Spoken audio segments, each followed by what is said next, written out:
অন্য ধরনের একটি চিকেন রেসিপি আজকে আপনাদের সামনে নিয়ে আমি চলে এসেছি। একদম অন্য রকমভাবে তৈরি, এরকম ধরনের রেসিপি হয়তো আপনারা আগে কখনো বানাননি। তো চলুন শুরু করা যাক। এর জন্য প্রথমে কড়াইয়ের মধ্যে নিয়ে নিয়েছি সর্ষের তেল, দিয়ে দিয়েছি শুকনো লঙ্কা, তেজপাতা ফোড়ন। এবার দিয়ে দেবো 2টি বড় সাইজের পেঁয়াজ, একটু রসুন আর আদা। ভালো করে আমি তেলের মধ্যে ভেজে নেব। দিয়ে দেবো একটি টমেটোটাকে একটু চিড়ে নিতে হবে গাগুলো, মানে উপর দিকটা।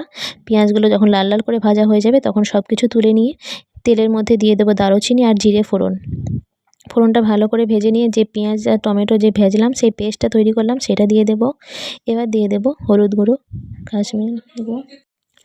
ভালো করে কিন্তু মশলাটা কষিয়ে নিতে হবে, তাহলে কিন্তু এই টেস্টটা আরও বেশি পাওয়া যাবে। অনেকক্ষণ ধরে মশলাটা কষিয়ে নেওয়ার পর এখানে অ্যাড করব আমি চিকেনের টুকরোগুলো অ্যাড করে অনেকক্ষণ ধরে কষিয়ে নিতে হবে।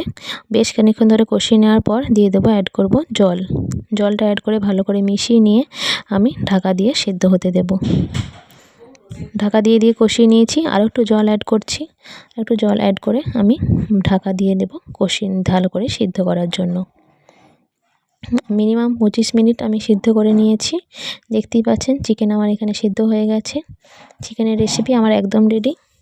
এবার এখানে শেষকালে আমি অ্যাড করব একটু গরম মশলা। কোনো রকম মশলা ছাড়াই কিন্তু এই চিকেনের রেসিপিটা খেতে কিন্তু একদমই আলাদা হয়। আপনারা অবশ্যই একবার হলেও বানিয়ে দেখবেন এইভাবে, কেমন খেতে লাগে অবশ্যই কিন্তু বলবেন। আর এই চিকেনের রেসিপিটা কিন্তু খুবই অপূর্ব খেতে হয়েছিল, দুর্দান্ত খেতে হয়েছিল কোনো রকম মশলা ছাড়াই।